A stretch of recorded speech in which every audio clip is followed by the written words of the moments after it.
Once upon a time, Valve made video games. Wait, no, that one doesn't work anymore. Portal has made its way into an echelon of games considered to be the greatest of all time, and not without reason. It effortlessly draws you into the world it presents within mere seconds of loading into a new file, as you wake in a sealed glass chamber to the cold, synthesized voice of GLaDOS, the bitterly sarcastic yet strangely endearing AI that seems to be in charge of the research facility you found yourself in. When the first portal opens, you see yourself, a human test subject named Shell, the only actual person you'll see during your time with the game. But there's observation rooms throughout the facility, even in the chamber you woke up in. There's plenty of evidence of people being here at some point, but before you have time to dwell on it, you're thrown into the first test chamber. The beauty of Portal is that it never stops teaching you, but because it never points to the big red button and tells you what it doesn't feel like the game is ever instructing you. You're playing with the pieces of the puzzle and seeing what works. The minimalist aesthetic of test chambers isn't a choice of style, but function.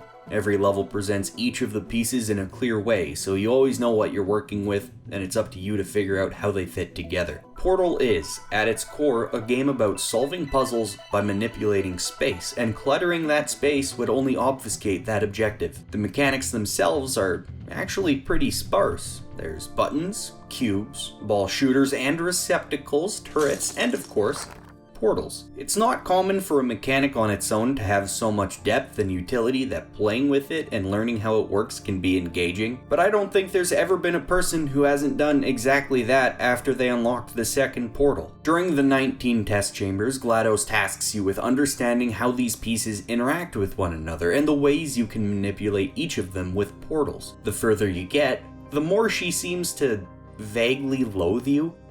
When the testing is over, you will be missed.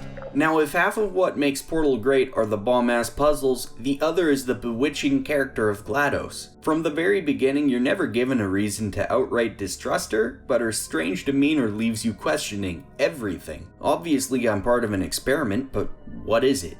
Where are the other test subjects? Is GLaDOS sentient or just a pre-recorded voice? Why am I playing as a girl? I'm not a girl, I'm a gamer. But for every line with cloudy intentions, there's another that left me giggling. Momentum, a function of mass and velocity, is conserved between portals.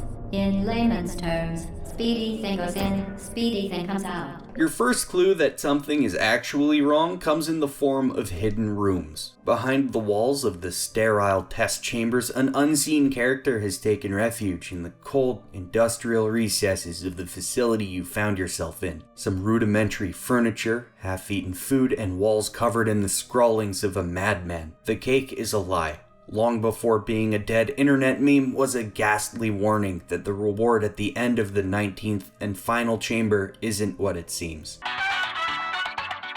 So yeah, it turns out the cake was actually an incinerator and GLaDOS killed everyone with a deadly neurotoxin, but by using what you've learned in your trusty portal gun, you managed to escape her trap. The entire game feels like it's preparing you for this moment. No more test chambers or AI to guide you, you're exploring the underbelly of Aperture Science outside of GLaDOS's purview. The jarring shift from test chambers presenting all their pieces to having to find your way through the facility really lends a feeling of being on your own. Altogether, the game took me about an hour and a half to beat, but its short duration certainly isn't to its detriment. Portal is the definition of all killer, no filler. Sometimes the camera gets weird when you teleport through awkwardly placed portals and picking up cubes blocks your vision.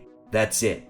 Those are all of my complaints. The game is so tightly designed, the writing's superb, and I might have had a problem recommending it if it were more expensive, but it goes on sale for $1 several times a year. Being over 10 years old, it'll run on just about anything, and its short runtime means you can beat it in an afternoon. What I'm saying is that you don't have an excuse not to play Portal. Creating a sequel to such a tight, focused game is something of an impossibility. By nature, a sequel is additive, but Portal was an amazing experience precisely because of how focused it was. So instead of putting more mechanics into the same setup, Portal 2 makes its mark by expanding on what happened before and after the events of its prequel. You play, again, as Shell, and are, again, effortlessly drawn into the world presented to you. An extremely ambiguous amount of time has passed since GLaDOS died, and as a result, Aperture Science is left overgrown and deteriorating. Early in the game, you're sent back into the starting rooms of the prequel, illustrating just how long it's been. This section also demonstrates the shift away from focused gameplay the sequel makes. There are points where you need to wait for characters to finish speaking before you're able to move on, which makes sense considering the less focused objective.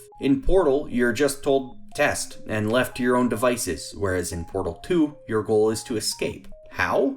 Well, this British sphere is going to tell you. The objective and story are developed much more through dialogue this time around, partially because there's so much more story to tell. That's not necessarily to the game's detriment either. The writing itself, which was already a strong point, has stepped up even further with the sequel. I'd say it's less dark, maybe more slapstick than the original, but with new characters like the pre-recorded voice of Cave Johnson, CEO and founder of Aperture Science. GLaDOS' murder turned her from bitter and sarcastic to vindictive, which is made even funnier after Wheatley turns her into a potato and she's forced to work with you against a common enemy. Exploring through test chambers from Aperture's early days shakes up the game both mechanically and aesthetically, giving you a look into what the company was researching pre-GLaDOS, introducing a new mechanic in the form of gels. Repulsion and propulsion gels make you bounce and run really fast respectively, and conversion gel, a fluid made of liquefied moon rocks, is capable of turning any surface into one capable of conducting portals. Later in the game's runtime, even more mechanics are introduced. Lasers, hard light bridges, excursion tunnels, but they're given substantially less time to develop than the mechanics of its predecessor. In Portal 1, you're tasked with understanding how each of the mechanics interact with one another. A handful of test chambers in the sequel have you playing with gels and tunnels, but you never get to see how bridges, gels, and lasers interact. I think the biggest problem I had with Portal 2 is that it left me wanting more, but I keep needing to remind myself that's not a bad thing. What Portal 2 has on offer is so high quality that even though it triples the original game's runtime, I kept wanting more game to play. Portal and Portal 2 offer two different experiences based on the same core mechanic. One is a much tighter, more focused experience both in gameplay and writing. The other is substantially larger, introducing more mechanics, more characters, and more levels. At triple the original game's length, it's a far better bang for your buck, especially with the inclusion of a phenomenal co-op mode and tools to build and share your own puzzles. So which one is better?